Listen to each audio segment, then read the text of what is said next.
Kemudian saya juga mengharap kepada dosen perguruan tinggi negeri yang menentang para hafid mendapatkan beasiswa. Ini perjuangan saya puluhan tahun yang lalu ketika Menteri Agamanya Pak Kiai Haji Said Akil Al-Munawwar. Saya berjuang bagaimana supaya para hufat itu diberi fasilitas kekhususan untuk bisa mendapatkan beasiswa. Mengapa? Karena para hufat, atau hufat itu jamaknya hafid ya, para penghafal Al-Quran itu umumnya dari ekonomi lemah, umumnya orang-orang miskin. Satu. Yang kedua, jelas berprestasi, bisa menghafal Al-Quran 30 juz itu prestasi yang menurut saya di atas doktor atau sama dengan doktor, sama dengan S3. Prestasi, bukan sembarangan. Saya bisa membandingkan berat mana antara mendapatkan gelar doktor dengan mendapatkan gelar hafid. Berat mendapatkan gelar hafid, sebab menjogo sembarangan nih kalau hafid itu semuanya. Sampai saya tak rewangi sejak muda, saya kopluan sejak muda. Saya bukan barusan, sejak mahasiswa dulu saya kopian. Untuk apa? Untuk mengendalikan diri ben gak jelalatan. Nek gak koplo kan mikir-mikir kan, gak malah pakai kacamata hitam. Nek kacamata hitam kan ngelirak-ngelirik gak ketoro. Saya pakai kopiah itu sejak mahasiswa, sejak mulai menghafal itu untuk mengendalikan diri supaya gak kakean dosa. Jadi prestasi itu. Kalau misalnya agama lain iri, silahkan hafal kitab Anda, kemudian nanti daftar ke rektor, saya bantu. Ayo, wes. Sopo mahasiswa non muslim yang hafal kitab sucinya, silakan lapor ke saya. Saya sebagai fasilitator orang yang hafal hafid. Saya terus terang menemui banyak rektor di Indonesia ini untuk ya berkomunikasi, berdialog, ngelobi supaya beliau mau menerima mahasiswa, mau menerima hafid atau hufat sebagai mahasiswa dengan beasiswa. Bahkan rektor Unsri Universitas Sriwijaya itu sahabat saya yang kemarin membaca Al-Quran ketika saya yang ceramah, Profesor Insinyur Anis Sagaf PhD. Beliau sampai mengatakan fakultas kedokteran pun saya bebaskan kalau dia bisa masuk fakultas kedokteran asal hafal 30 juz. Ini disangkal oleh seorang dosen dari, ya sudah terang-terangan, Ade Armando lah.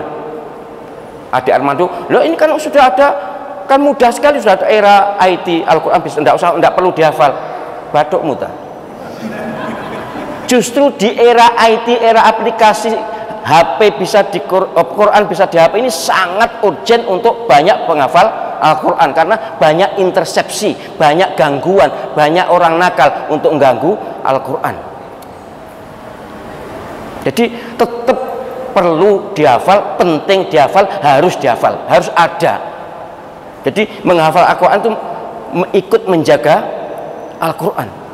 Kalau bisa hafal 30 juz itu prestasi besar, harus dihargai. Salah satu cara menghargainya adalah diberi beasiswa untuk bisa kuliah. Kalau agama lain iri, silahkan hafalkan kitab suci kalian, kemudian nanti saya bantu untuk bisa mendapatkan beasiswa dimanapun kalian ingin kuliah. Iki enek keistimewaan Al-Quran bisa dihafal itu memang kemukjizatan Al-Quran, dan orang bisa menghafal Al-Quran itu jelas berprestasi kok. Dihalang-halangi, enggak setuju, sehingga ketika diunggah itu terus terang UI yang diunggah itu Universitas Indonesia hoax itu, ya mungkin hoax, tapi di perguruan tinggi lain tidak hoax. Terus terang saya memang belum pernah ketemu rektor UI, tapi rektor Unbra, rektor UA Universitas Airlangga, rektor ITS, banyak yang negeri maupun swasta sudah saya temui, dan alhamdulillah mereka rata-rata mau menerima bahwa perguruan tingginya memberi fasilitas beasiswa untuk yang hafal Quran 30 juz loh ya, 30 juz yang disebut hafid itu 30 juz. Walaupun yang menghafal Quran juga tetap menjadi keluarga Allah SWT. Makanya saya serukan penjenengan silakan monggo sekarang ngisi formulir ya untuk menjadi keluarga Allah SWT dengan cara bukan ngisi formulir anggo kertas, enggak, niat menghafal Al-Quran. Mbuh engko iso tutup pirang juz, pokoknya ada niat menghafal Al-Quran, itu berarti daftar menjadi keluarga Allah SWT. Nabi SAW dalam hadis sahih bersabda, inna hufadzal qur'ani ahlullahi wa khasatuh. Orang-orang yang menghafal Al-Quran itu keluarga Allah SWT dan orang-orang khususnya. Hufal itu sekarang itu diartikan orang yang hafid 30 juz. Tapi ketika hadis ini disabdakan, Quran belum selesai turun. Artinya tidak harus 30 juz. Yang dimaksud Nabi SAW sebagai keluarga Allah itu pokoknya orang berusaha menghafal Quran sudah. Soal nanti keluarga ring berapa ya itu soal nanti kan. Nek 30 juz ya kira-kira ring 1, nek juz 30 ya ring 30 mungkin kayak gitu kan. Tapi yang jelas justru ini kesempatan emas. Panjenengan bisa membawa Quran di mana-mana dengan Quran aplikasi itu untuk dihafalkan. Supaya kita juga bisa mengawasi, mengontrol Quran usaha-usaha pemalsuan Al-Quran, intersepsi Al-Quran. Bisa usaha banyak, tapi gagal dan kandas di kalangan hufad. Mesti ketahuan oleh hufad, oleh para penghafal Al-Quran. Usaha berkali-kali. Maka saya tetap mengharap kepada semua rektor perguruan tinggi untuk membuka kesempatan begini supaya tidak dianggap diskriminasi.